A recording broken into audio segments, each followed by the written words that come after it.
thank you very much for logging in. As I think Ria just posted, this is the last session of this academic year. For this year, not the academic year, for this year. We'll be having a break next week. I know all of you must be in festive holiday mood end of the year. So we also chose a very interesting session for today. I know, it's predominantly a audience of students. So we'll try to keep it very, very basic today, and we'll also try to kind of clear some basic concept about conditioning. So I'm really thankful to Dr. Ruchira Mishra and Dr. Gaurav Kharia, who have kindly agreed to give their inputs as experts for this session. And also to Dr. Pooja Malia, who is going to be giving the brief introduction about conditioning. And then we'll take some case discussions and discuss some of the nuances of conditioning. I think some of you may have known, there was a episode a couple of days ago where we, had to close down a session because some unidentified people had kind of logged in. We have tried to take care of that. That's why we send you a different link every week, which is through Spark, not through directly from Zoom. But I still request you, please log in with your names. If you are logged in with something else, like your phone, laptop name or whatever, please rename yourself. And also, I keep on insisting this, please keep your videos on so that we can identify who is there. The last thing we want is to, have this meeting also kind of canceled because of these security issues. So please keep your videos on and please rename and identify yourself. So feel free for you to please ask questions. Put in the chat box, and we'll try to address them with the experts today. So I'll request Dr. Pooja Malia to start the didactic today. So she's going to give some basics of conditioning. Dr. Pooja Malia is a consultant here at Majumdar Shaw Medical Center, Narayana Health Street, Bangalore. And she's going to be talking about conditioning basics. Over to you, Pooja. Thank you, sir. I'll share my screen now.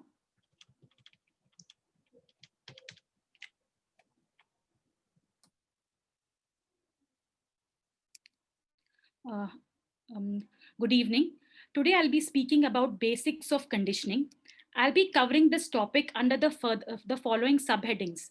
That is, what is conditioning, the history, necessity and rationale of conditioning, the different types of conditioning, and the agents which are TBI as well as the chemotherapeutic agents used.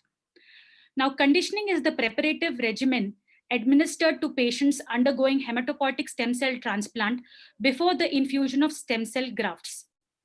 This foundation actually started in 1940s and 1950s, where there was research based on protection of survivors who had accidental exposure to radiation, which was secondary to a nuclear accident or an atomic bomb exposure. So initially it started with animal models, and then we had human trials. So the first attempt for the stem cell transplant in humans was done in France, where there were 5 patients with accidental exposure to radiation who received bone marrow infusions from donors. So it was seen that among them, 4 patients survived, and later it was found that it was only their autologous recovery which happened. Then we had Thomas et al., who infused bone marrow in 5 patients with cancer who received chemotherapy or radiation. In these patients also, it was seen that there was no sustained hematopoiesis. So the first successful human engraftment of allogenic stem cell transplant was seen in a patient with SCID, and this emphasizes the importance of sufficient immunosuppression. So the history of these agents first started with TBI, and later we knew that TBI alone would not work. So TBI along with cyclophosphamide was added. This was in the late 1970s and 1980s. And then there were other chemotherapeutic agents which were combined along with TBI. And now we even have other chemotherapeutic agents which are used where we cannot use TBI-based regimens. Now coming to the necessity of conditioning.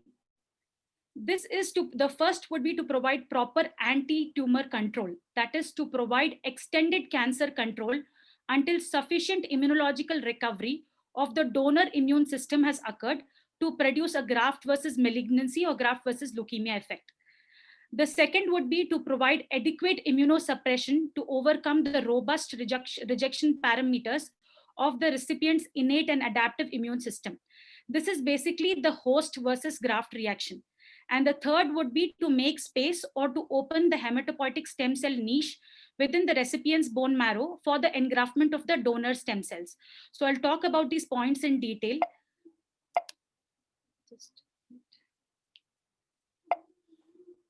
Sorry, just a minute. Just click in the center once, Pooja. Yeah, that's fine, sir. Okay. So the rationale for the graft versus malignancy or the leukemia effect, this is basically because of the T and NK cells, and they secrete cytokines which lead to tumor lysis. So these are through the FAS and perforin pathways. Now coming to the diagrammatic explanation, so we have NK cells. These cells help to distinguish between non-malignant and malignant cells by the receptors, which are the killer immunoglobulin receptors, which are present on its surface. So these KIR receptors generally identify the MHC class 1 proteins which are expressed by the target cell.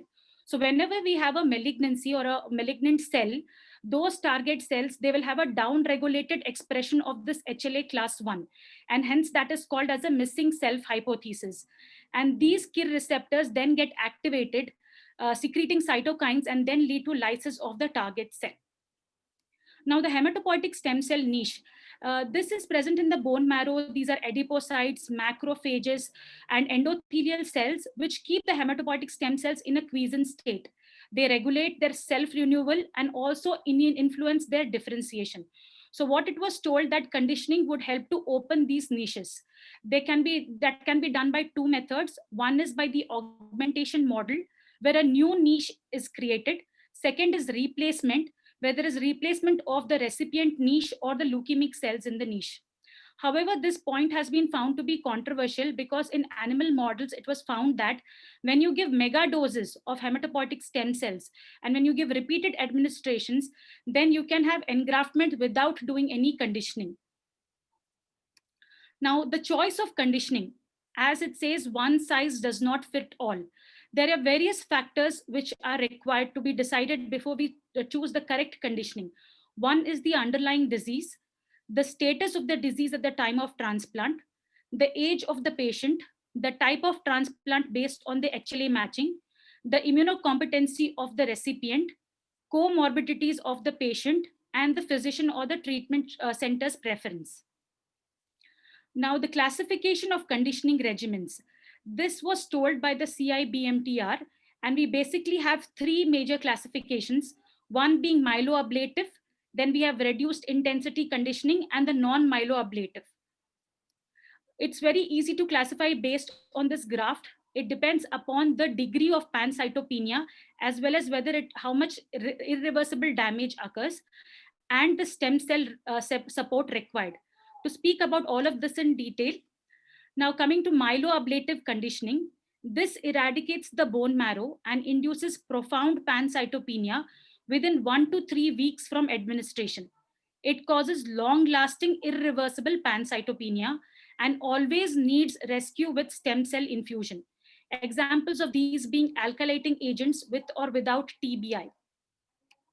Then we have non-myeloablative regimens, which are minimal cytopenias, and they do not require stem cell infusion for support. These are basically low dose TBI or fludarabine based along with serotherapies. We have another entity which is the RIC regimen. So this was classified by the Champion's criteria. We have, that is when it causes reversible myelosuppression, that is within 28 days when given without stem cell support. It can result in mixed chimerism in a proportion of patients at the time of first assessment, and it is associated with a low rate of non-hematological toxicity. Anything which was not classified as myeloablative or non-myeloablative came under this category. Those patients who had poor performance status because of prior chemotherapy, and even in patients with non-malignant diseases, this kind of regimen has been tried. The examples of these being fludarabine with alkylating agent or TBI, and both the TBI as well as the chemotherapy drugs, there has been a reduction of 30% or more in them for RIC conditionings. The NMDP and CIBMTR also gave the RIC treatment as based on each individual drug, as for example in TBI, if you have a single fraction of 500 or less centigrade, or if there is 800 or less than 800 centigrade if fractionated, oral busulfan of less than 9 mg per kg, melphalan of less than 140 mg per meter square, and less than 10 mg per kg of thiotepa. Beam has also been included in this. However, it has been controversial with only 36% of the people in the meeting agreeing to this.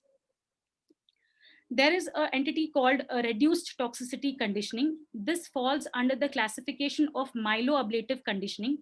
It has fewer off-target side effects, and examples of these are fludarabine and clofarabine when used in combination with busulfan or triosulfan. So these are the selected conditioning regimens based on the dose intensities. As you can see down the ladder, we have low dose TBI, and as we climb up, we have alkylating agents and then high dose TBI. This is the classification. So we have first the myeloablative conditioning, which would basically have alkylating agents with or without TBI. Then we have reduced toxicity, which is a classification of myeloablative, and they would basically have fludarabine with triosulfan or busulfan with clofarabine. And then we have reduced intensity conditioning, which uses a lot of serotherapy, fludarabine, and non-myeloablative conditionings, which use low dose TBI as well as low dose fludarabine. These are the common conditioning regimens used. I would not be going into the details of this as we'll have case-based discussion. Now coming to the agents which are used, we have total body irradiation, which is both immuno and myelosuppressive. It can penetrate the sanctuary sites, that is the testis and CNS, and they have been used mainly in leukemias and lymphomas. They induce single and double-stranded DNA breaks and cellular membrane damage, hence cause active apoptosis and passive necrosis, and then leads to cell death. We generally use 12 to 18 gray of TBI, usually fractionated, and we use it in combination with other agents. Factors which have to be decided is the dose given, the dose rate, fractionation, the interval between the fractions, and the source of radiation. Now we also have something called as radioimmunotherapy based regimens, where you have radio-labeled monoclonal antibodies which have been attached, like anti-CD20 and anti-CD45.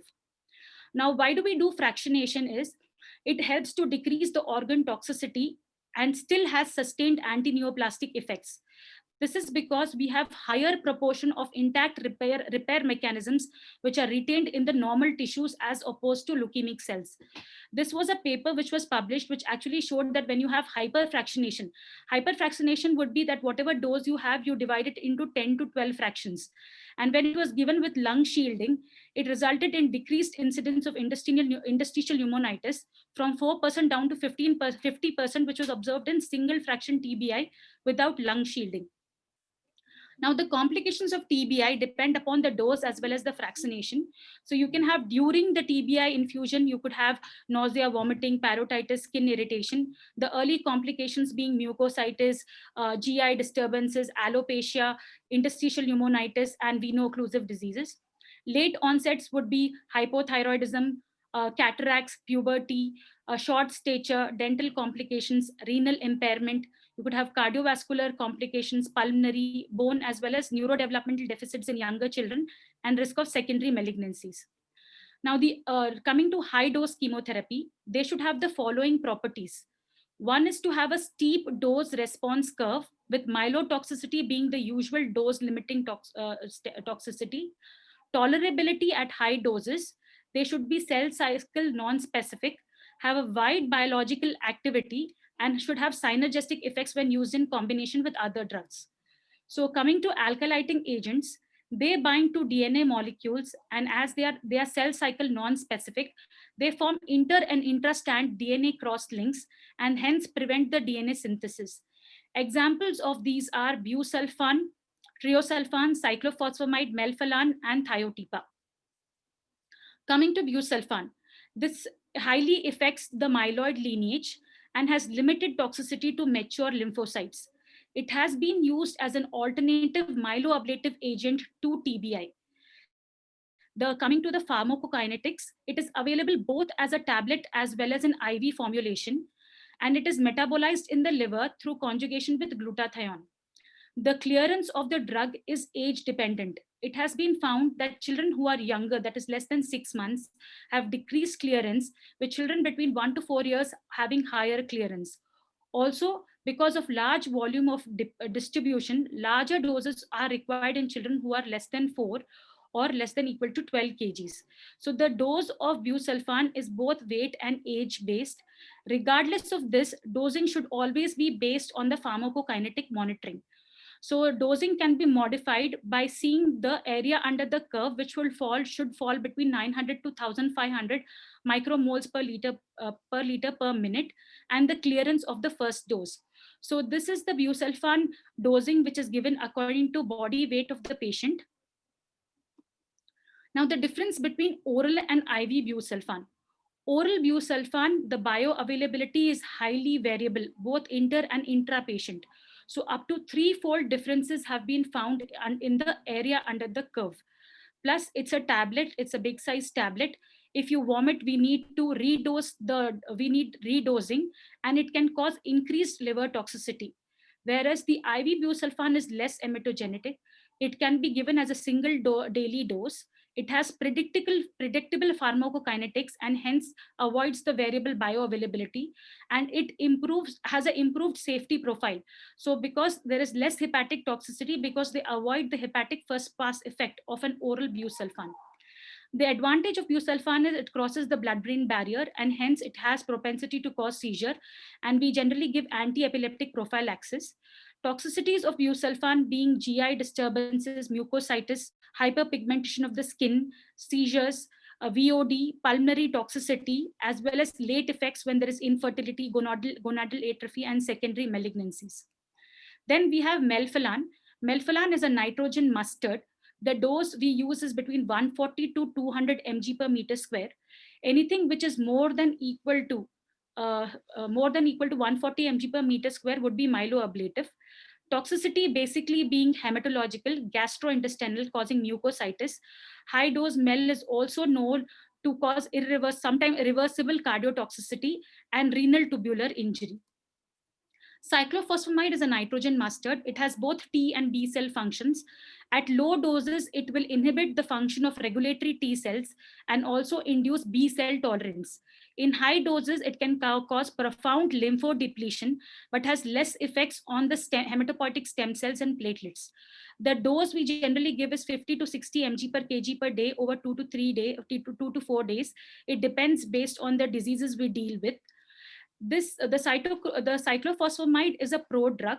It gets converted by the hepatic cytochrome P450 into active and inactive metabolites. We have aldophosphamide, which gets activated to a non-toxic metabolite with the help of an enzyme called aldehyde dehydrogenase. Our hematopoietic progenitor cells have high levels of this enzyme and thus are relatively unaffected by the cytotoxic effects of this drug. Toxicity being the GI disturbances, mucositis, we can have hemorrhagic cystitis, cardiotoxicity, then VOD, SIADH, and secondary malignancies. Coming to thiotepa, which is triethylene phosphoramide, the dose we use is 5 to 15 mg per kg per day from anywhere between 1 to 3 days. It is also lipid soluble and hence penetrates the blood-brain barrier. The major toxicities being nausea, vomiting, mucositis. It gets excreted in the skin and hence can cause skin rash, discoloration, flaking, peeling, and chemical burns. And hence proper skin care with baths have to be given during the infusion and after that. It can cause CNS toxicity, hepatic toxicity, sinusoidal obstruction syndrome, and secondary leukemia. Triosulfan works against T, B, and NK cells. The dose used is 14 grams per meter square per day IV for 3 days. It has a linear correlation with the AUC and little inter-patient variability and does not undergo the hepatic metabolism. Hence, it is found to be less toxic as compared to busulfan. Anti-metabolite chemotherapy is fludarabine. There are other agents also like cytarabine and clofarabine. This is a purine nucleoside analog. It incorporates into DNA as a false nucleoside and then inhibits the DNA replication. So they have immunosuppressive properties and used in the dose of 30 to 40 mg per meter square per day for 4 to 5 consecutive days. They are both myelo and immunosuppressive, can cause GI neurotoxicity at high doses, and are very popularly used in RIC regimens. Then other agents like carboplatin, this binds to the purine bases in DNA, can cause DNA crosslinks and DNA breaks.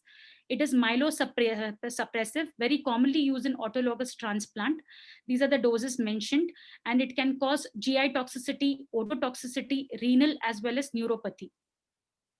Etoposide is another drug which is commonly used in autologous transplants. They are topoisomerase 2 inhibitors. They are cell cycle specific to G2 and S phase. The various adverse effects being GI toxicities, hypotension, and palmar and plantar erythrodysesthesia. Then we have anti-T cell antibodies, which are in vivo T cell depletion agents. So we have anti-thymocyte globulin or anti-T lymphocyte globulin. These are used with two intentions. One is to decrease the incidence of graft rejection by depleting the host cells, and to prevent GVHD by depleting the donor cells. The factors which are dependent are: what is the dose administered, its source and formulation, horse or rabbit, in rabbit the different types, the timing of administration, the degree of HLA disparity between the host and the donor, the graft source, and the intensity of the conditioning regimen used. So this was a paper which was published in the BMT journal in 2020, where they gave indications for the use of the serotherapy. They have told that matched or unmatched, mismatched, unrelated bone marrow or peripheral blood allogenic transplant in malignant diseases. It's recommended for HLA identical sibling transplant. In RIC and myeloablative conditioning, there could be a high risk of relapse, so it has been partially recommended. And in GVHD and graft failure prophylaxis in non-malignant diseases. So the dosage depends upon the formulation we use. For ATLG, it can vary between 15 to 60 mg per kg.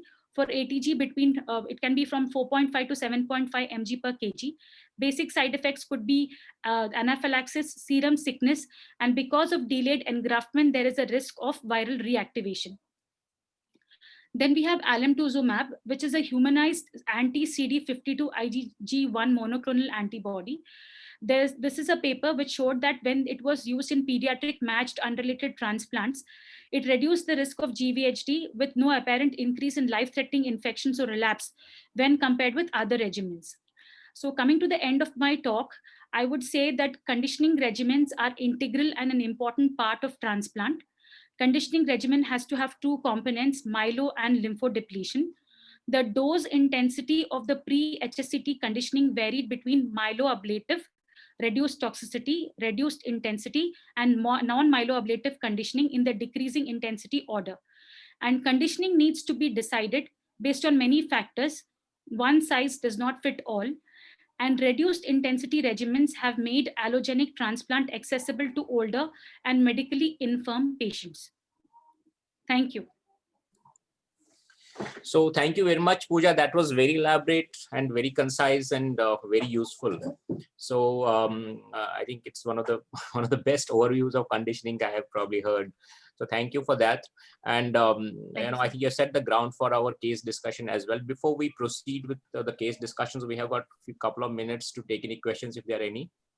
But I think what you have nicely summarized, that conditioning is to be tailored as per the disease condition, the transplant type, and probably also, according to the age as well as the performance score of the patient, with intention of disease control, enough immunosuppression, and at the same time try to address rejection and, as to a certain degree, graft versus host disease in the condition itself. So I think that was probably the summary of the talk you have delivered. So if there are no other questions, we'll go with the case discussion. So again, I'll introduce the experts for today's session. Got Dr. Gaurav Kharia, who is the clinical lead and senior consultant in pediatric hematology oncology at Apollo Hospital in Delhi, and Dr. Ruchira Mishra, who is the senior consultant at the SRCC Narayana Health Children's Hospitals in Mumbai. So welcome to both my close friends, and thank you for putting your time out for today's session.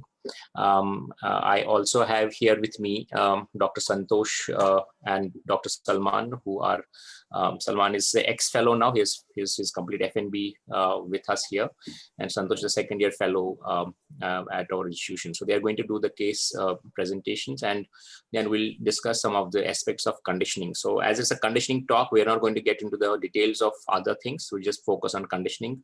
the nuts and bolts of conditioning basically. As earlier said, we'll keep it basic because we have got a lot of students who have logged in. So we'll start with the first case presentation, and I'll just try to share my screen.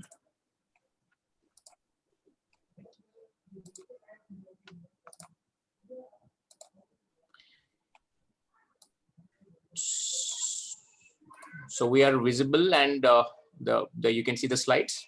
Yeah. All right. Yeah, okay, so Santosh is going to do the first case presentation. Over to you, Santosh. Yeah, first case is Master Y, 4-year-old male child who was diagnosed as a case of beta thalassemia major at the age of 1 year, and following which he was on regular transfusion program.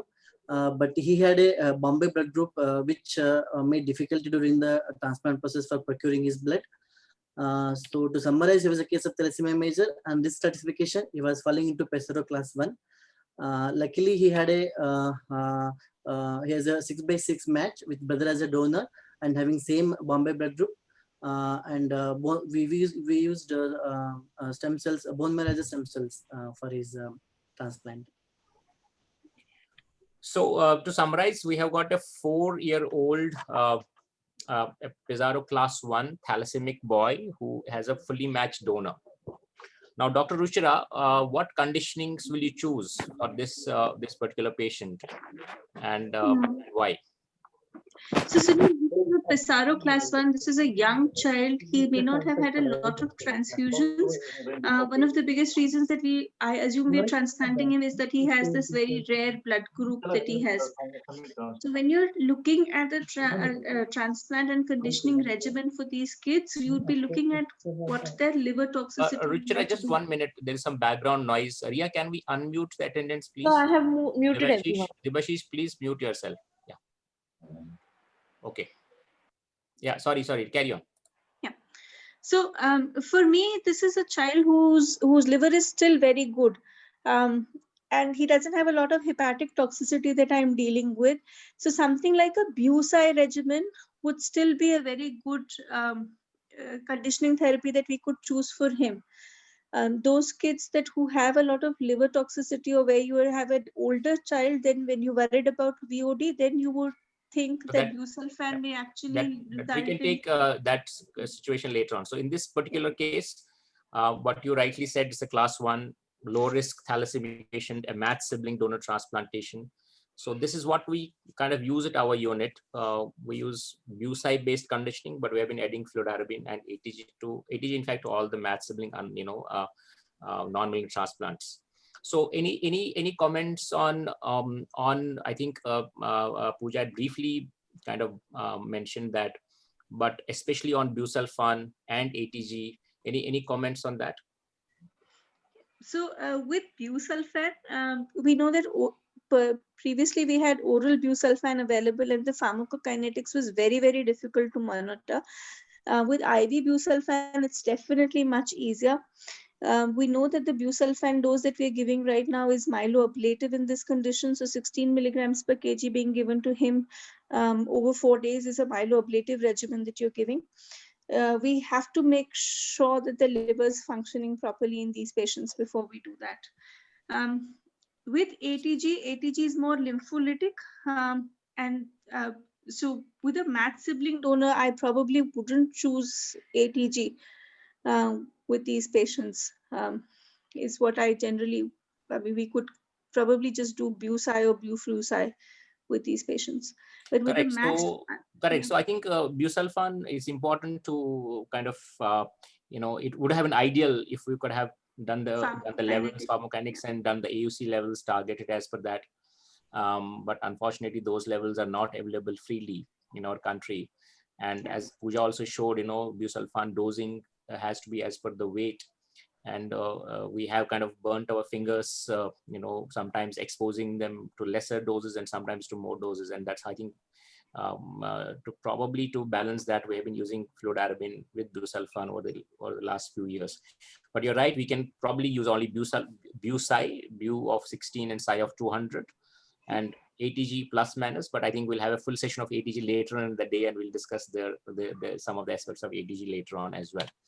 Now he had a typical, cell dose about 8 million per kg cyclosporin methotrexate as conditioning, engrafted 15-day neutrophils, 21 days platelets, which is typical, complete donor chimerism after engraftment.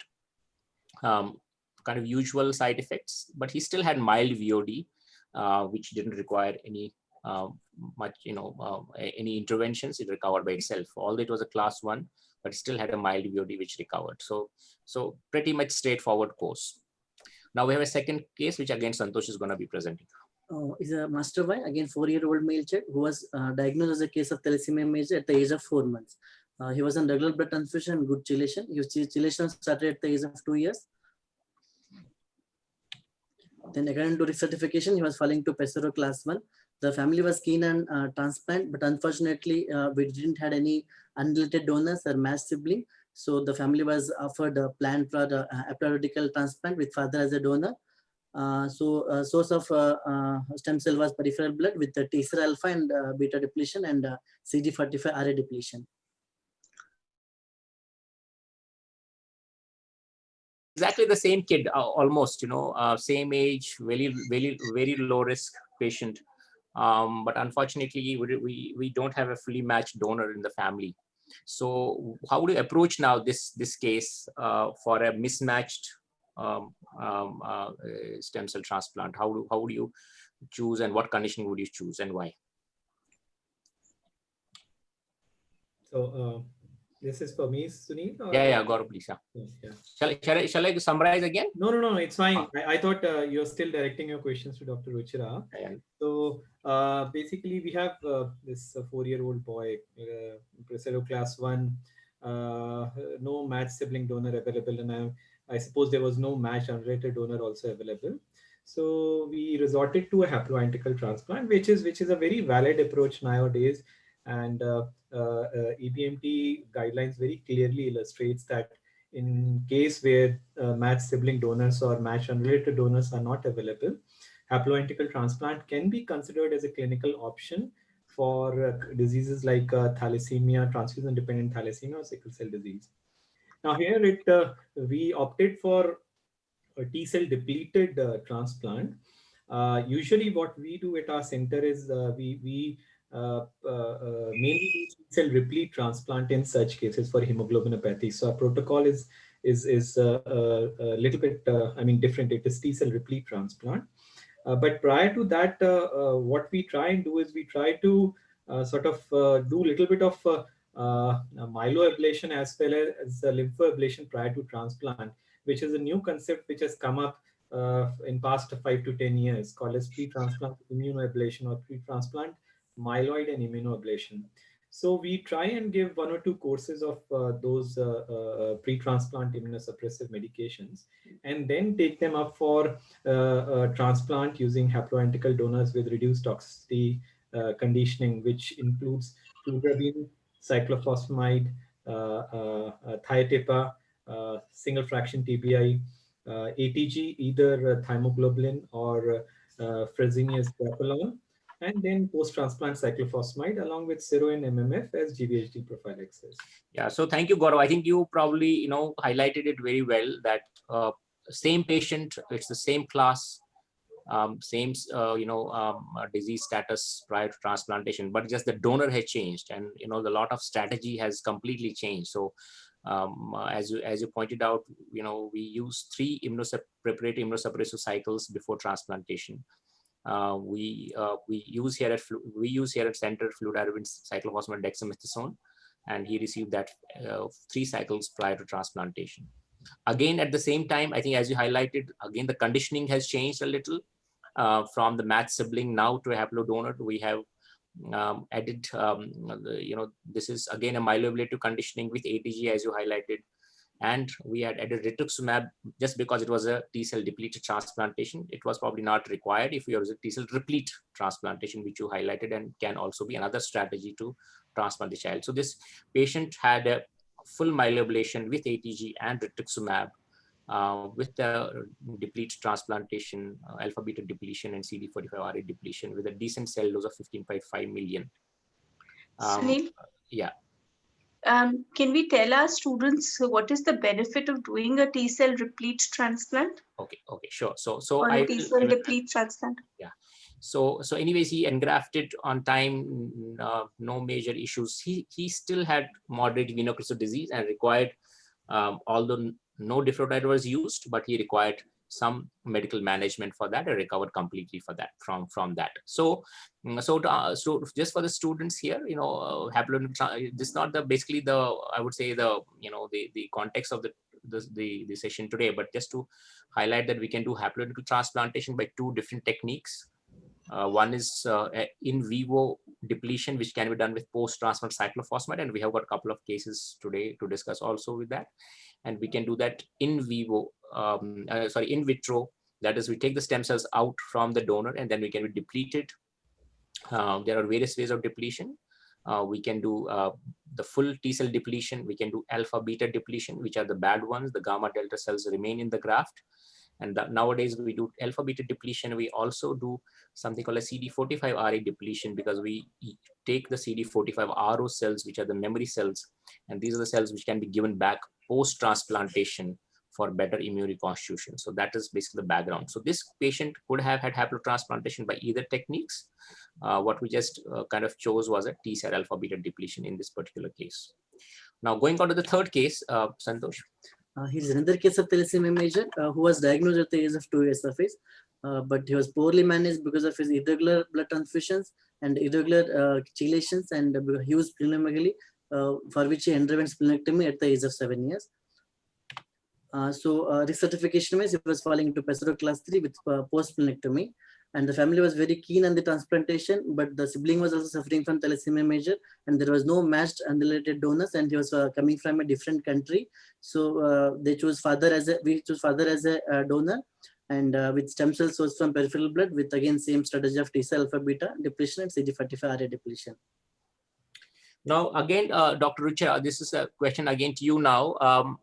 This is a little different patient now. So we have taken two low risk patients with two different donors and discuss how the conditioning would kind of change. The thought process will change when you transplant those. Now this is a high risk patient because it's Pesaro class 3, irregularly transfused, already splenectomized, iron overload.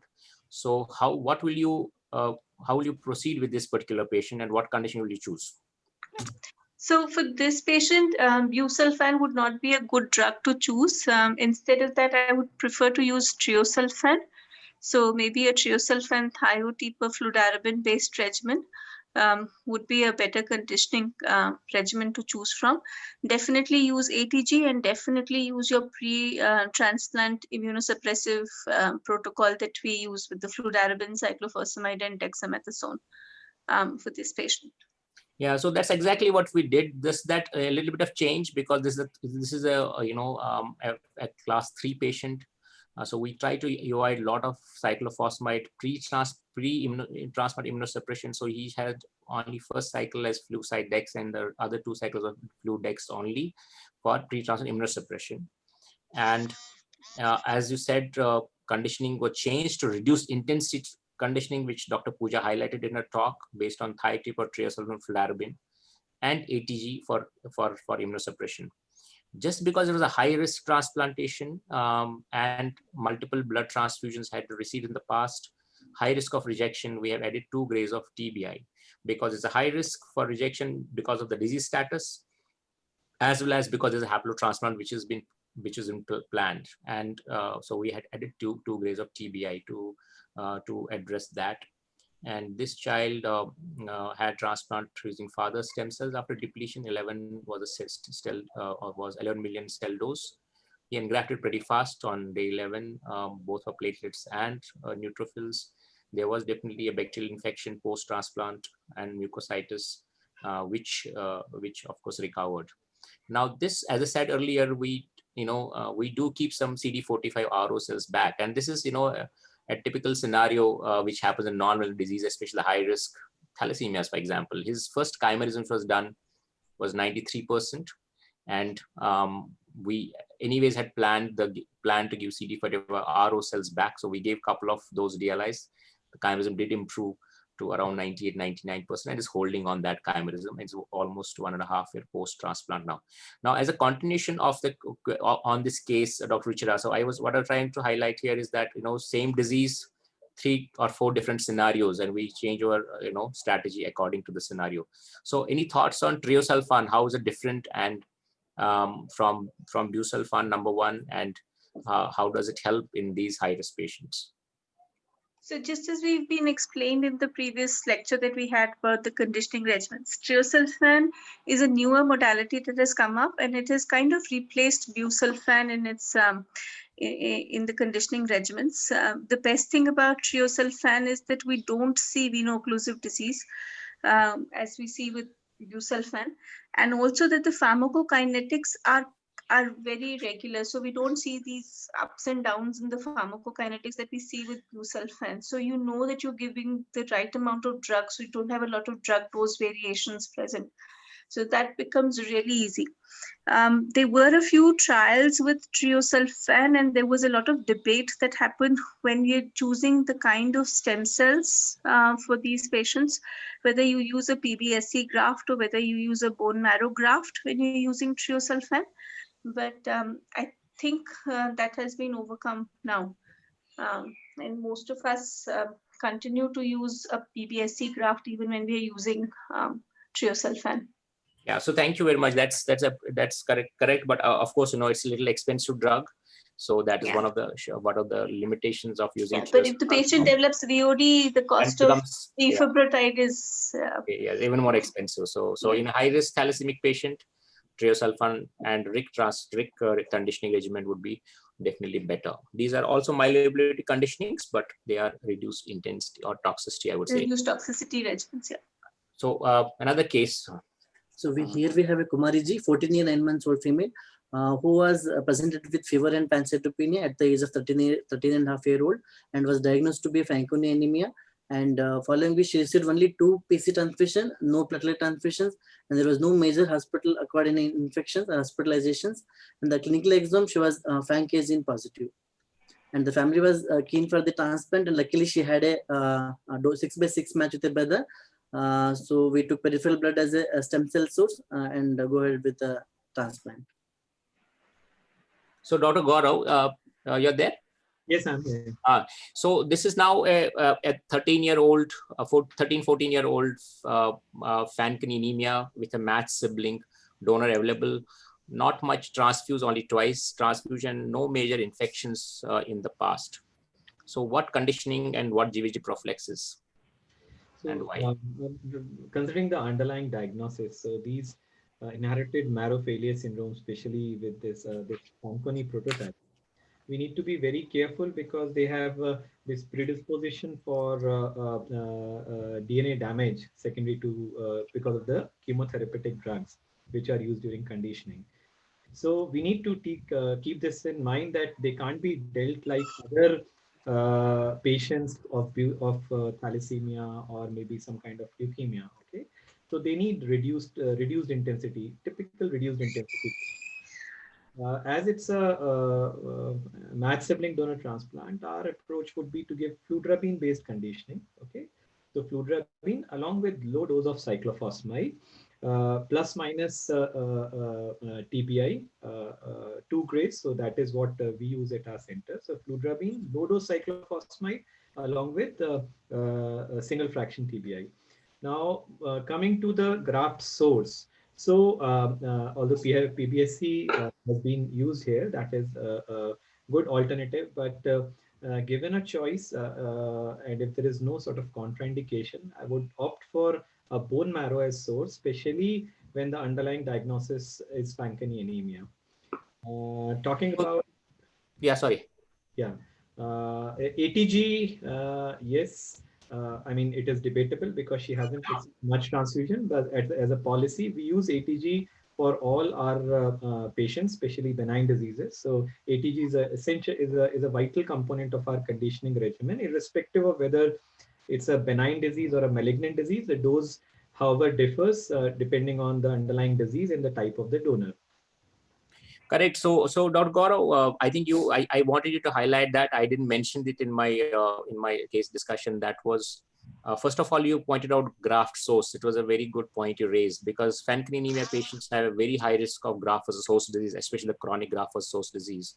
And the chronic graft versus host disease, it's by itself is probably the highest risk factor for second malignancies, especially in the oral cavity and head and neck region. In the long term. So, unfortunately, this girl, when she was admitted, before admission for transplantation, she developed umbilical sepsis, a region in the umbilical, cellulitis in the umbilical region, and that kind of didn't want to go. So we had to take her up, and we chose PBSC for a better and early engraftment. So that was the thought process there. Now, from the conditioning, I usually highlighted, I think very nicely, that Fanconi anemia, we will have to reduce the dose of alkylating agent, cyclophosphamide, which is 40 milligram per kg over 2 days, or you can give 40 milligram per kg over 4 days. And ATG versus TBI, we use ATG here more often, because TBI still, there's a theoretical risk of lung fibrosis as well as second malignancy in later on in the life. So, but either of them can be used as a lymphoablating agent. So that was on the graft source. And if Dr. Gaurav, if this was aplastic anemia, not a Fanconi anemia, then what would have changed in the conditioning here? So with aplastic anemia, we need to be very careful. So any patient who's in pediatric age group who presents to us with aplastic anemia, we should always thoroughly rule out inherited marrow failure syndromes, okay? Because there is a small subtype of patients where the physical features might not be very obvious, but they might be harboring this abnormal gene for one or other inherited marrow failure syndrome. Like I remember a girl who had disc keratosis congenita with just one nail abnormality. And when we screened, and she was asymptomatic till around 17, 18 years of age. When she presented to us with pancytopenia, we were considering her to be a typical aplastic anemia. But when we sent the screening for inherited marrow failure syndromes, we were surprised to see that she turned out to be DKC. And then when we examined her thoroughly, we figured out that there was one nail which was disc keratotic. So there could be very, very minute features which are there. So inherited marrow failure syndrome screen should always be done for these patients. Once we are very sure that we are not dealing with inherited marrow failure state, and it is a typical aplastic anemia, the choice of condition will be more intense. So fludarabine and cyclophosphamide, fludarabine same dose, or maybe 150 to 180 milligrams per meter. Cyclophosphamide will be full dose, which is 200, so 50 mg per day over 4 days. All right, so that's correct. So if it's aplastic idiopathic, you can two choices, Flu-Cy, that is cyclophosphamide around 120 to 200 can be used. If used with ATG, usually use a lower dose of 120. And the other thing which I put it deliberately was ATG. We didn't choose a rabbit ATG that was purely based on cost reasons. So we have used Thymogam, and of course, as I said, we have a session later on to discuss this, but if it depends on what ATG you're using, the doses will be based on that. And the thumb rule is that if you're using what is called as ATG Fresenius, it is 2.5 is equivalent to probably 10 of Grapholon, and that's equivalent to probably 30 of Thymogam. So we are used 30 per day for 4 days here. So, if it was ATG Fresenius, we could have used 2.5 for 4 days. That's 10 total dose. Can I intervene? If it was Grapholon, we could have used 15 for 4 days. That is 60 total dose. Sorry. Yeah. So can I intervene? So basically, I think there's a little bit of confusion. Just to clarify, so Thymogam is horse ATG. This is just for the students, which is also horse ATG is marketed as Thymogam or as Edgam. Then there is a Fresenius variant, which is marketed here by Zydus or Novi, which is Grapholon. And then the third one is marketed by Sanofi, which is the Thymoglobulin, which is the rabbit ATG. Is it clear? Am I right, Sunil? Yeah. So two rabbits. So Thymoglobulin and Grapholon are rabbit. Yes. And ATG horse. What is? Indian brand is Thymogam. Adgam is also Pfizer brand. But the doses will be different in all the three. Yes. Right. So this girl had as a GVHD. You didn't touch upon Gaurav. So anything on the GVHD prophylaxis, Fanconi anemia? For Fanconi anemia, yes. So GVHD prophylaxis. So basically nowadays what we have done is we have moved on to sirolimus-based GVHD, mTOR-based GVHD prophylaxis for most of our patients, irrespective of whether it's a matched sibling donor transplant or alternative donor transplant. So that is what we would go for, mTOR-based GVHD prophylaxis. So in a typical matched sibling donor transplantation, use a calcineurin inhibitor, whether it's cyclosporin, tacrolimus, or sirolimus, with methotrexate. That is still probably standard for a matched sibling donor transplantation. Yeah. But here we try to avoid, again, methotrexate for excessive mucositis. So hence, we try to replace it with mycophenolate, cyclosporin, or mycophenolate, tacrolimus, mycophenolate, sirolimus can option as a GVHD prophylaxis. So this girl did well. Some febrile neutropenia, sepsis, post-transplant. She's well now, but she has got limited skin and mouth GVHD, and that's probably the cost we may have paid by using the PBSE graft at the time of time of transplantation. But she's pretty well at the moment. So there's one more case now. Here we have another Fanconi anemia child who was diagnosed at the age of 11 years, who presented with fever and pancytopenias. But she had multiple blood transfusions and multiple infections which required hospitalizations, like which followed JAR cellulitis and pseudomonas sepsis. So the family were counseled about the need for transplant, but there was no matched sibling donor or any matched unrelated donor. So the father was used as a donor with 8/12 match, and peripheral blood was used as a stem cell source. So Dr. Ruchira, now this is same case. I mean, this is Fanconi anemia, almost similar age, but this child had a little bit more, torrid course pre-transplantation with multiple blood products being used, a couple of admissions for sepsis, and we don't have a fully matched donor as well. So how will you approach now this one? So Sunil, we would be worried about graft failure in these patients a lot. We're also worried about infections if we need faster engraftment in these patients. So that is one area that I would be very concerned about. I still would choose the Flu/Cy ATG arm, but I would like to be very careful about giving a higher cell dose in this patient. So, you're right. So, it's a very high risk transplant because you have a haplo donor, you've got a Fanconi who is having so many infections and blood transfusions. So risk of rejection with haplo donor transplantation is going to be pretty high. And there's also, a very significant infections in the past history of that. So we chose exactly the same regimen which we selected previous case. We just have added 2 grades of TBI, again for the same reason of a higher rate of rejection with a haploidentical donor. Now here, as he mentioned, we have used again a depleted transplantation with a decent cell dose of 15.6. Now this girl post-transplant didn't have major issues, some mucositis, febrile neutropenia as usual, and grafted very well on 10th day, which was a good bonus for us.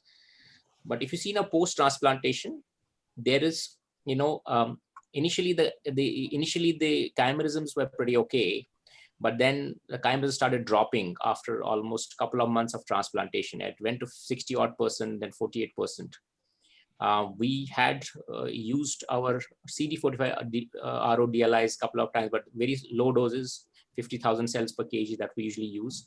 But then when the chimerism started dropping quite sharply, we used an unmanipulated DLI.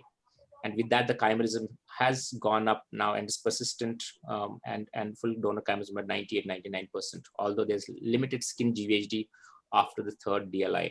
So I think this is just a case to highlight that these patients, especially Fanconi anemias, we see this phenomena of little late rejection. So they may engraft initially, but then 2, 3, 4 months down the lane, they tend to lose their graft, especially with mismatched donor transplantation. So it's very important to keep a watch on their post-transplant chimerisms, and sometimes the interventions may help, but sometimes they may not. So they're probably one of the toughest and difficult transplant settings. Now, Dr. Ruchira, before I move on, we touched this briefly, although it's not part of the conditioning, but again, especially with respect to Fanconi anemia. So transplant, we chose TCR alpha beta or a depleted transplantation. So with post-transplant cyclophosphamide, if the funds are a concern, for example, how would you approach a PTCY in a Fanconi anemia? That's number one question.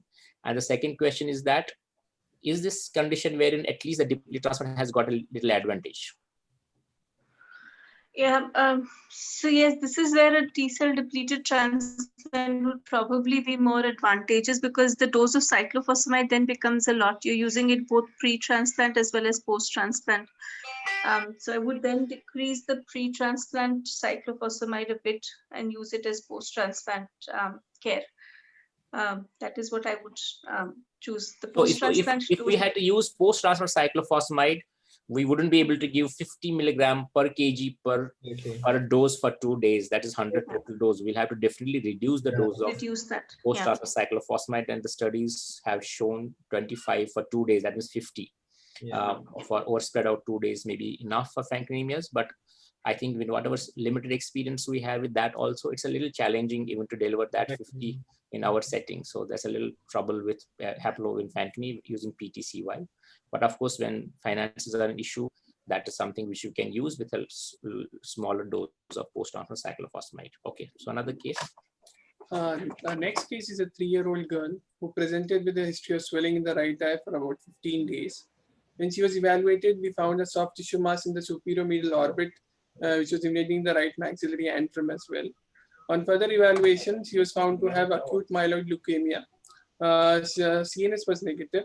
The bone marrow karyotype showed the translocation 821 positive. She was started on 3+7 induction. Post first induction, her marrow showed 19% blast on the aspirate. Second induction, it persisted and she had a 10% blast present. Post which she received FLAG-IDA-based chemotherapy and her marrow was in remission.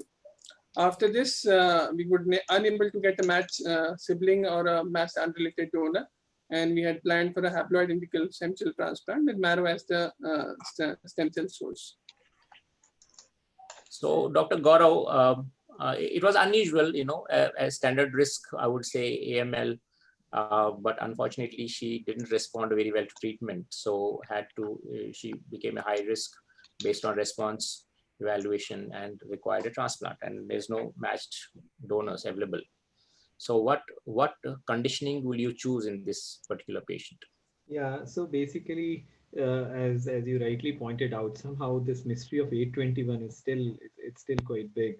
They although it is considered to be a good risk cytogenetics, but very often we have seen that 821 either they do not respond the way they should respond, or even if they respond, they sort of relapse within a year or two post-transplant. This is a different issue that they respond nicely also to the second course of treatment, but this 821 behaves very funny at times.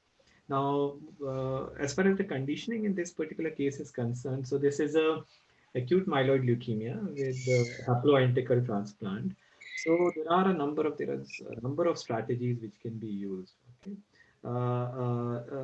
And Gaurav, also just to there was a extramedullary mass in the orbit as well. So that's what the presentation basically. Yeah. AML with a chloroma in the eye. AML with a chloroma in the eye. Yes.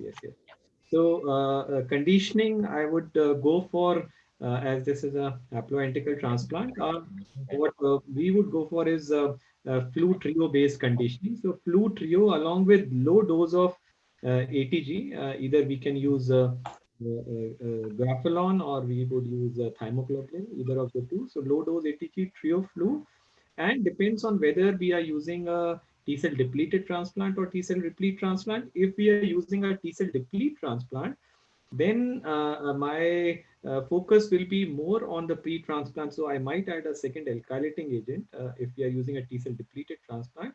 But I assume that this was a T-cell replete transplant. So in that case, I would go with flu trio, low dose ATG along with post-transplant cyclophosphamide and Sero and MMF as the GVHD prophylaxis. So Gaurav, we chose a different conditioning, and as you said, you're right. So there are various conditionings you'll use. You can use fludarabine, busulfan. Would you irradiate that area? So we would give TBI and radiation to the extramedullary chloroma. Sorry. So there is an extramedullary disease which is in the orbit. So the question was that, do we irradiate that area or do we leave it alone?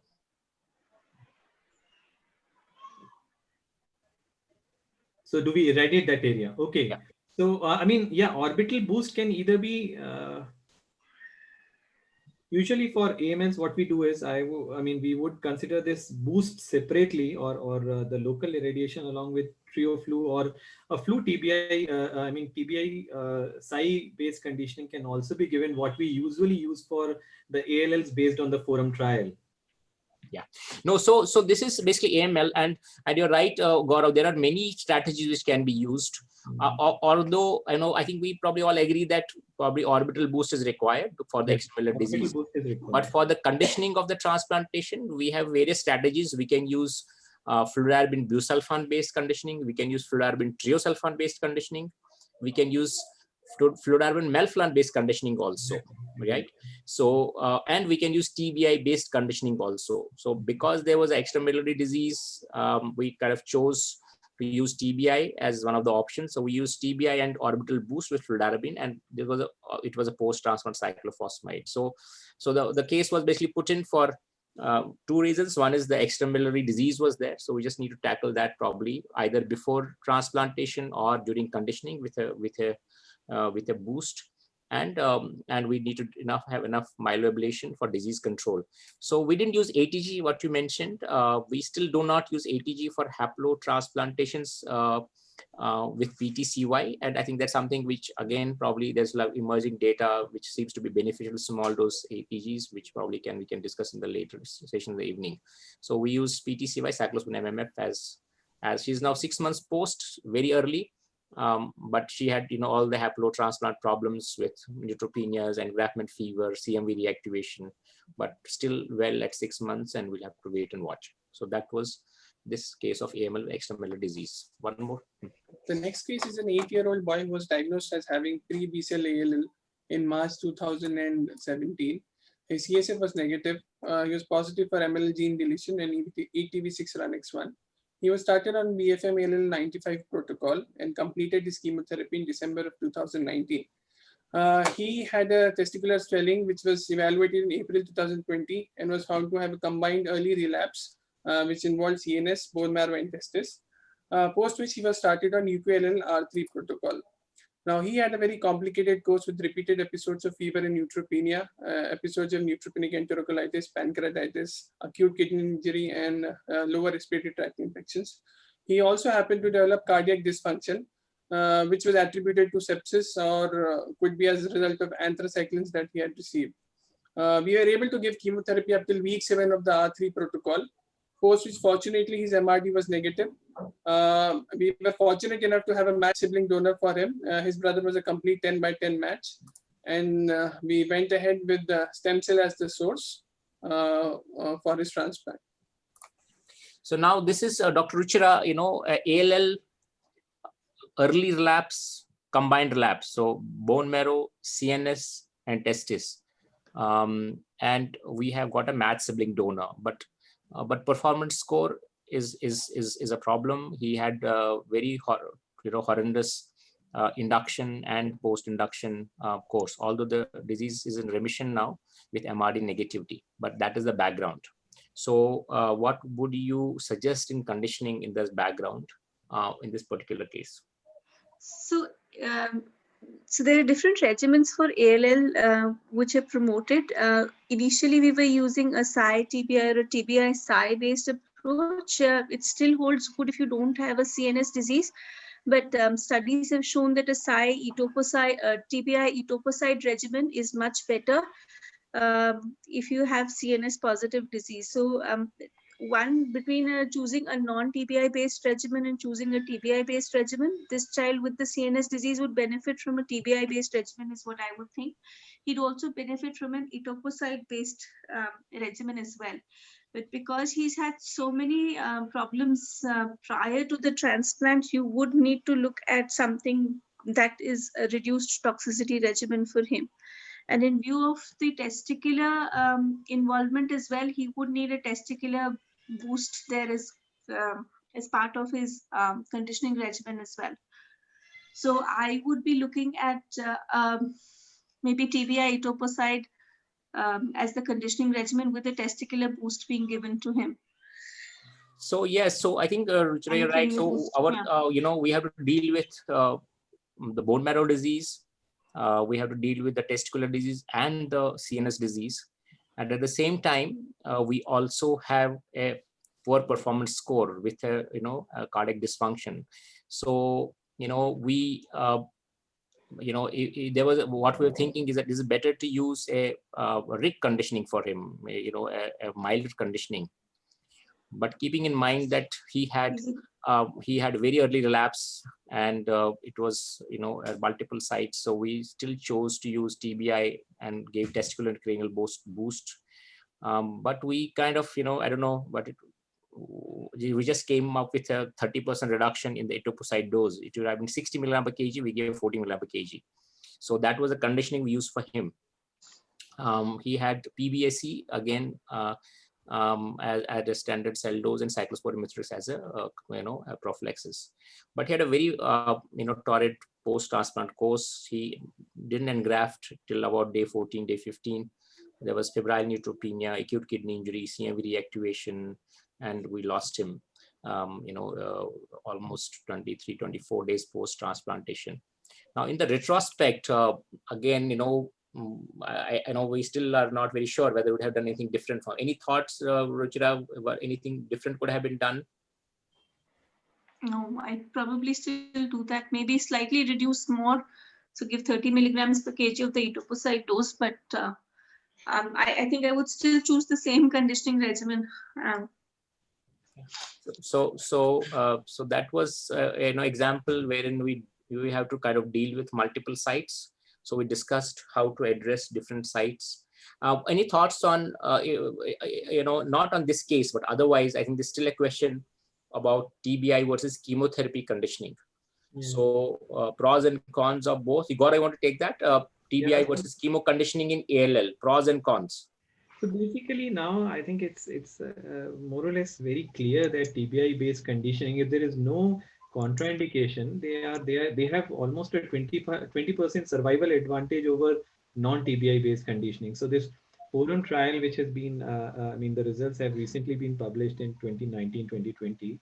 So there is a clear-cut 20% advantage with TBI based conditioning. So I think it's pretty clear. From the disease point of view, TBI is a better conditioning. For ALL. We are talking about ALL. For ALL. Yeah. And any pros and cons? I mean, still, if we need to explain to the families, what are the pros and cons? The pros is like TBI has its own disadvantages in the form of long-term complications which are there. So that is one thing which should be taken into consideration. But I think quite a number of these things are, if you look at the forum trial, it addresses all these issues. The only comment which it says is that the family should be counseled about the long-term complications of TBI. So that's neuroendocrine, neuropsychiatric, metabolic complications definitely are more with TBI. Second malignancy is probably more with TBI than with chemotherapy, but disease control and immediate EFS probably is better with TBI based conditioning. And this applies only to children who are more than 3 to 4 years of age. Now, sorry, Santosh. Next patient is a 7-year-old boy who was diagnosed in April 2017 as BCL ALL. His CNS was negative. He was started on the MCP 841 protocol and completed his chemotherapy in December of 2019. As per the protocol, he received 12 gray of cranial irradiation. On follow-up in March 2020, he developed a left testicular swelling. On further evaluation, bone marrow and CNS were not involved. So he was an early isolated extramedullary relapse and was started on ALL-R3 protocol. Post week 7, his MRD was negative. We were unable to get a matched sibling or an unrelated donor for him. And after consultation with the family, it was planned to go ahead with a haploidentical transplant with father as the donor. Now we used peripheral blood as the stem cell source with the depletion using TCR alpha beta and CD45 RA depletion. So this is basically, a testicular relapse in ALL, but this child has received TBI already, sorry, not TBI, he has received cranial radiation already because it was treated different center where they still use cranial radiation for CNS prophylaxis as a part of MCP 841 protocol. So now, Gaurav, how we In this case, yes. So this case, the strategy changes because we have a limitation that exposing him to further radiation will not be a good choice. So in this case, we will definitely opt for a non-TBI based conditioning. So the conditioning in this case would be basically a thiotepar. We can opt for Bucci, or we can opt for thiotepar triosulfan, which is a reduced toxicity conditioning. You did a TCR alpha beta, so we need to intensify the conditioning more because we don't have any advantage of, the advantage of post-transplant cyclophosphamide. So that is what will be done. And yes, we give testicular boost here. Yes, testicular boost should be done before we take up the patient for transplant conditioning. So testicular boost and a chemotherapy-based conditioning, which was highlighted. We use thiotepar, fludarabine, melphalan, which is kind of the St. Jude's protocol in a non-TBI-based condition, ALL.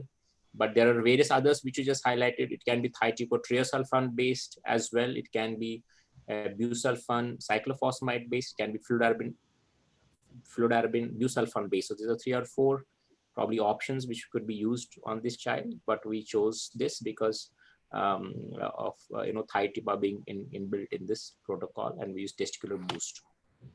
So he had transplant with depletion and grafted pretty early, as they would 9 days, 11 days engraftment. So that was so just to highlight a patient who has already got cranial adhesion. How do we address their conditioning regimens for ALL? Next patient, please. I think we have 2 more cases, and that's it. The next is a 6-year-old boy who was diagnosed in 2017 as a case of precursor B-cell ALL. He was CNS negative. We do not have the chemotherapy details, but he had completed his chemotherapy induction phase and was on maintenance chemotherapy. He relapsed in November 2019, and he was bone marrow as well as CNS involvement was present. At that time, he was started on BFM ALL 2002 protocol. At the end of induction, he had a positive MRD of 7.4%, post which he was switched to high-risk blocks. He received 6 high-risk blocks, after which his MRD was negative.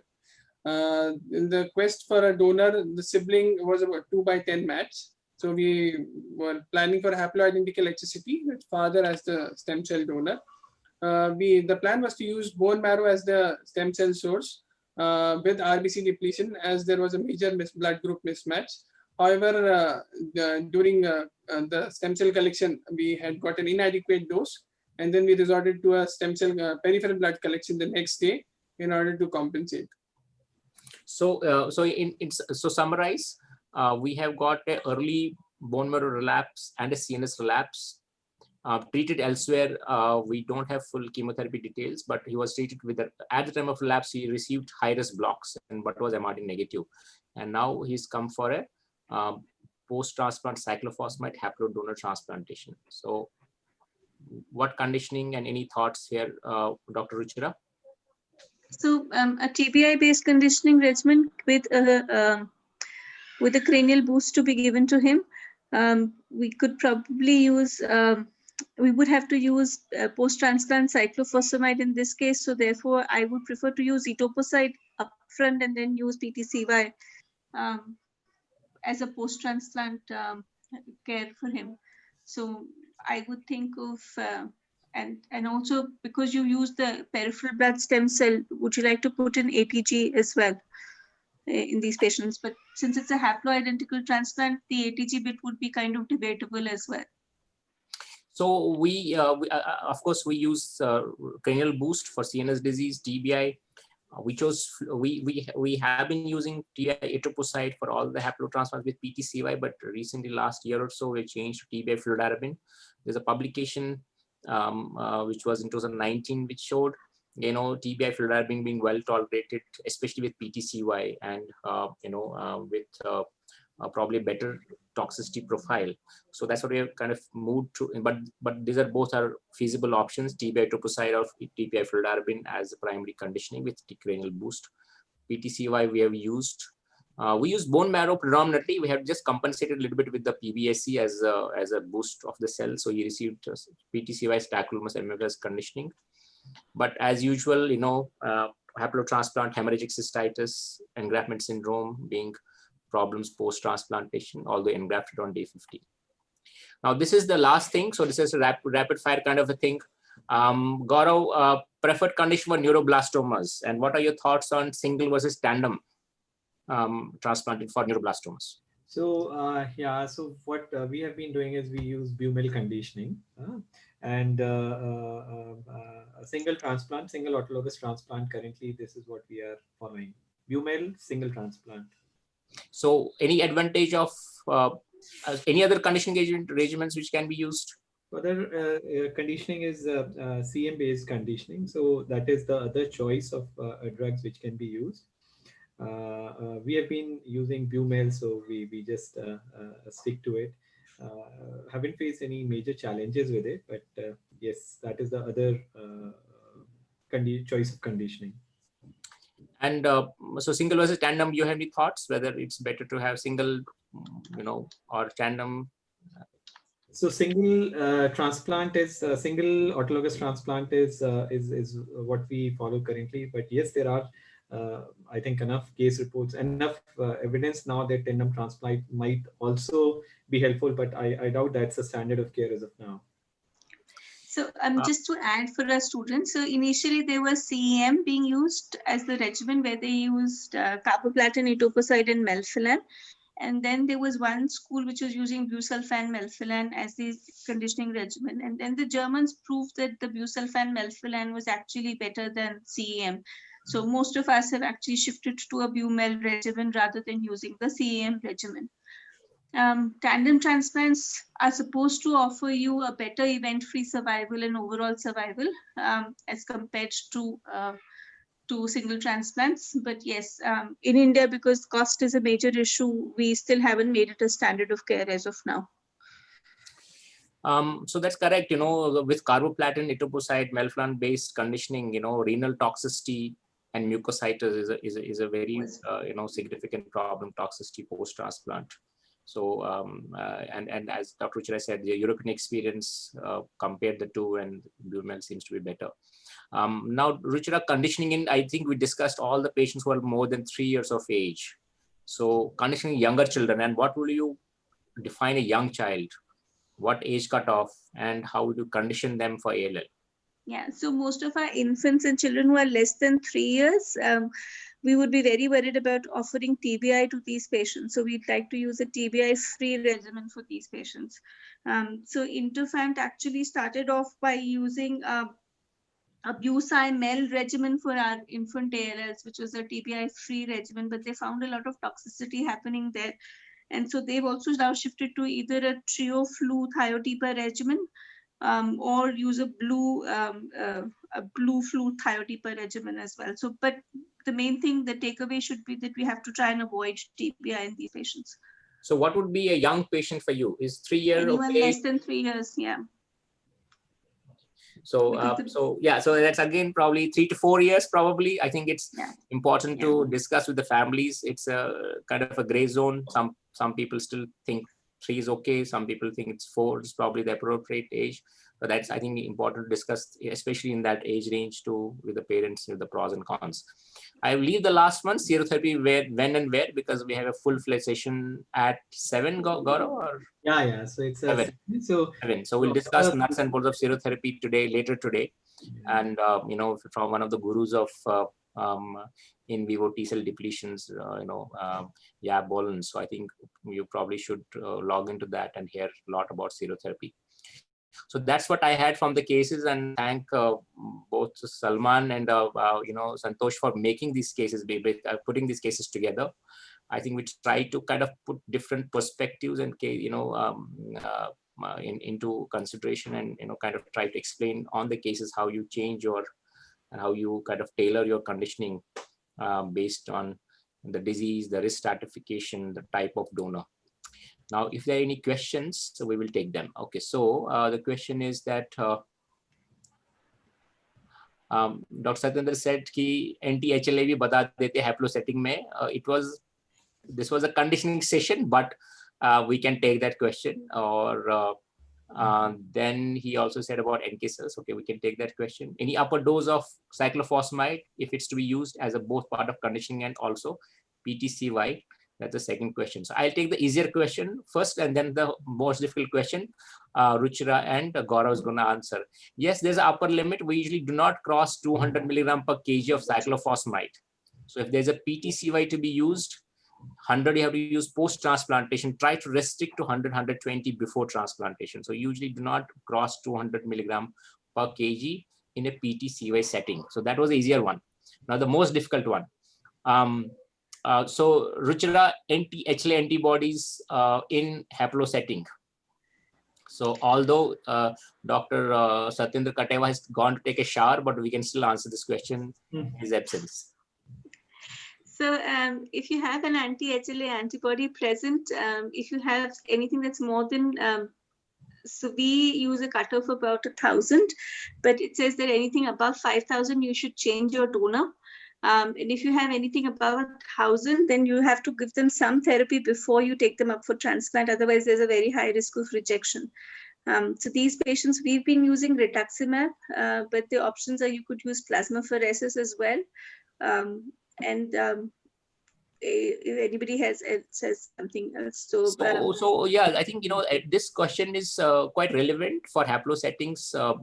Anti-HLA antibodies, which are directed against the donor, they definitely will increase the chance of rejection. And that is even more significant in non-malignant transplants. So any HLA antibodies, irrespective of the titer, is important. But of course, if you're higher titers, as Dr. Ruchira mentioned, the risk of rejection is going to get higher. So if you have a significant HLA antibody titer, best thing to change the donor. If you cannot change the donor, then you have to desensitize them by using some immunosuppression with tacrolimus and rituximab, for example, and sometimes plasmapheresis. Yeah, but still, even after doing that, the rejection rates do not come to baseline. That means these patients, even after desensitization, have rejection rates which are probably in between the DNA anti-HLA positives to anti-HLA negatives. So they're still kind of in between. So one thing which should be considered, which should be kept in mind, is that whenever there is a presence of anti-HLA antibodies, we should never ever focus on reduced intensity conditioning, because there is now building up evidence that even in the presence of anti-HLA antibodies, if you have a myeloablative condition, then possibly the role of anti-HLA antibodies is not that significant. However, especially in malignant transplants. Especially, yeah. So whenever we have this setting, and unfortunately there is no alternative donor available. So apart from the routine things which Dr. Ruchira has suggested, which includes plasma exchange, it could be rituximab, it could be bortezomib, or a combination. We should always try and focus on the conditioning and make it more myeloablative so that graft failure rates can be minimized. Now, Gaurav, the more difficult question, NK cell role in, I would say not NK cell role, probably KIR mismatching in the context of haplotransplantation. So So basically, first of all, what we need to understand is that whenever we talk about the KIR mismatch, it is mainly to what are we looking for by looking at the KIR mismatch? It is to get the best of NK alloreactive potential. Okay, so it will be more relevant in malignant settings, less relevant in benign settings. Rather, I don't think many people are doing it as a routine in benign settings. But when it comes to the malignant settings, yes, there is enough literature, especially from Europe, that if you have a better NK alloreactive donor, then the outcomes post-transplant are good. How do we judge for NK alloreactivity, or which alloreactive donor is best or better than the other? So there are very nice scores which are B scores, and you just need to fill in the KIR subtypes in that particular sort of calculator, and you get the scoring which tells you that which donor has a better B score and which has a sort of neutral B score. So by this we can choose for a donor which has a better NK alloreactive potential, so that we can harness or we can optimize the NK alloreactivity in malignant settings. Yeah, and I think just to kind of add on to that is this the role of KIR mismatch has been shown to be, I would say, significant in especially in T-cell depleted transplants, and as Gaurav said, mainly malignancies, and that too mainly in AMLs.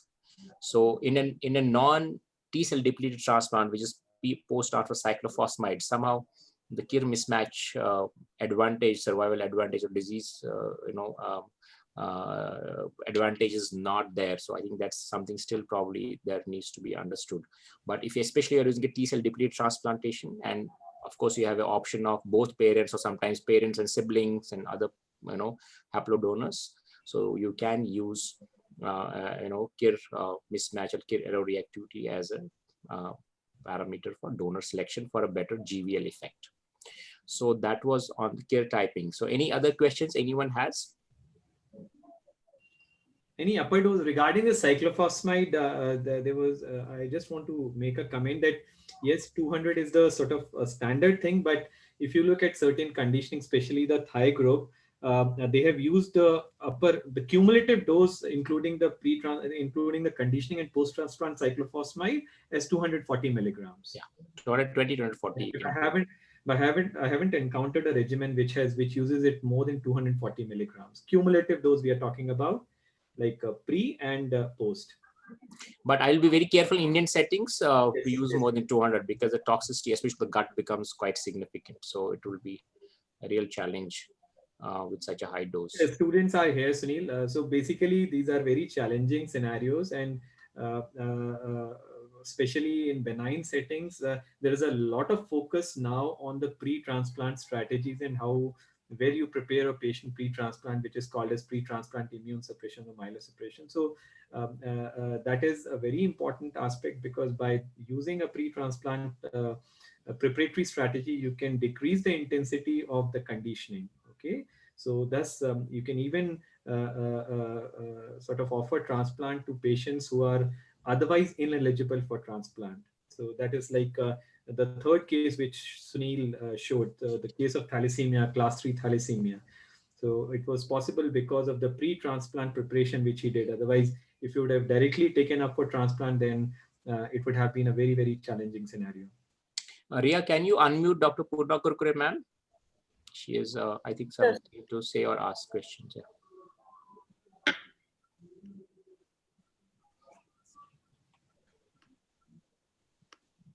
Yes, sir.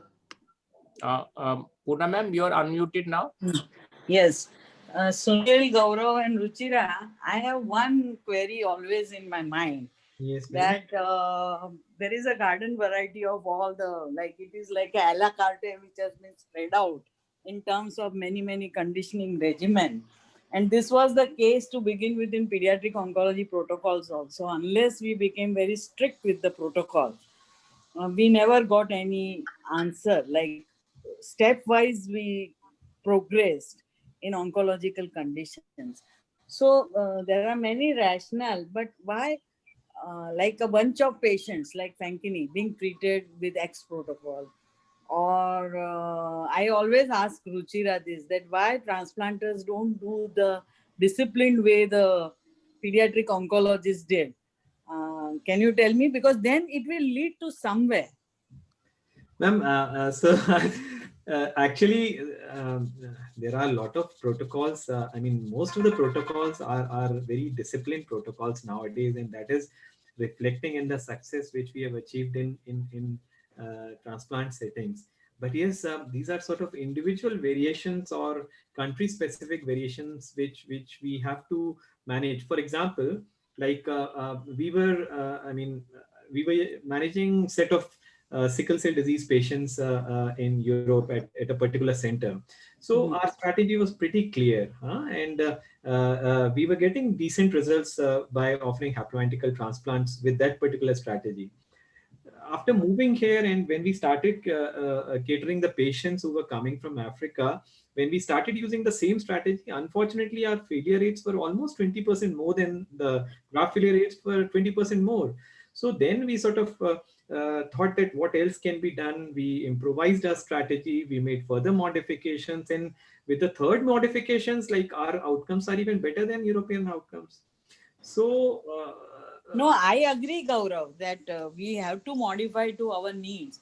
What I mean to mean is, amongst the transplanters, like if you decide that you will use this particular conditioning for Yeah. all one condition, Yes, so that's- that in ISBTM, because we all know GVHD, treatment-related mortalities, and ultimate outcomes, in particularly in oncological conditions, are very heavily dependent on the conditioning regimen that you use. So Yes. that is a backbone for your all the problems and also success.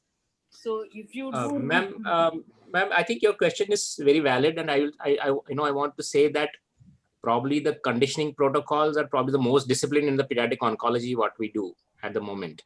Now the conditioning protocol will be determined by the disease, by the risk stratification, the type of donor, and probably the performance score. So all the four things are important. So if you, for example, ask me for Fanconi anemia, we have got probably 3 protocols for Fanconi anemia: one for a fully matched donor, one for a haploidentical donor, and one for a mud donor, and those who are multiply transfused and other things. So it's kind of standard. So you just need to know which patient is coming under which category, and just start that.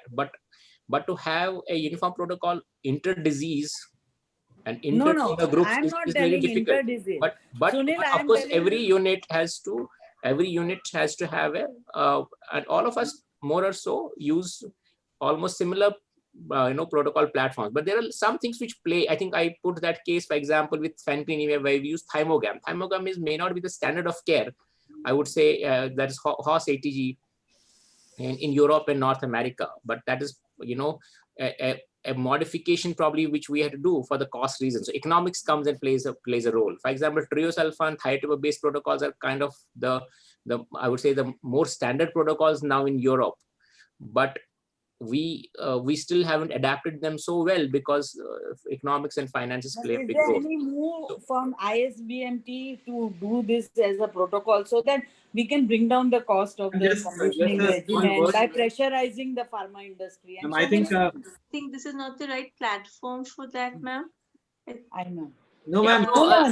It already has, ma'am. Things have, triosulfan thiotepa 7 years ago. I think the cost now is almost half of that what was 7 years ago. I think that things are changing, but of course, little more can be done for that. But what you said is right, ma'am. We are moving and we are moving in that direction, and we are sort of trying to standardize the protocols between various centers, and possibly, as you rightly said, maybe in 3-4 years, we'll definitely get there. Certain individual variations will keep on happening based on the needs of the patients, based on the type of the donor, but more or less we'll try and standardize the protocols between all the centers offering pediatric transplants in the country. So that is what we are looking forward to in the next 4 or 5 years. Thank you, because we don't discuss conditioning regimen in so much details in any of the BMT forum.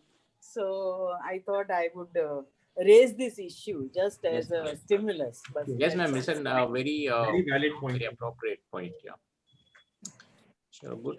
So thank you very much, everyone. Thank you, ma'am, for your inputs, and Merry Christmas, everyone. Happy New Year. Merry Christmas. Merry Christmas to all. So I would like to welcome you all for today evening session. As Sunil has said, it is going to be a very, very interesting session on, again, a very, very, very pertinent topic in transplant, the role of serotherapy in pediatric hematopoietic stem cell transplant. So if I reach home, I'll join as well, Gaurav. What is this session, Gaurav? Ma'am, it is at 7 o'clock. 7. So I'll share the link on the forum as well. And the speaker is Jaap Bolens. So I mean, he's one of the, as Sunil said, he's one of the gurus. So Nicholas Kruger, Jaap Bolens, these are 3-4 people who have spent their entire life in serotherapy. So please, I welcome you all for today evening session, and I'm sure it is going to be very, very interesting and very. Thank you very much. And so we close this year, and I should really thank Neeta and Anand in particular for really interacting and coordinating these sessions with the faculty and the moderators week on. And So on the last day of the year, we will, last no, day we are will not having 31st session, so we just took a little break. Next Thursday. Okay, those Happy New Year. I thought Yeah. that we will be able to. We'll take a little break. So, And so Sunil, we'll I see. would like to thank you and your team. You've done a tremendous job trying to moderate these sessions. So congratulations on that as well. Thank you very much. So Santosh and Salman takes the credit. So Salman is here and Santosh is here. All well. Thank you very much. Not Take just care. this one, the whole of the 52 sessions that you've moderated so far. Oh, thank Excellent. you. Okay. Thank you very much. Take care. Bye-bye. Bye. Bye.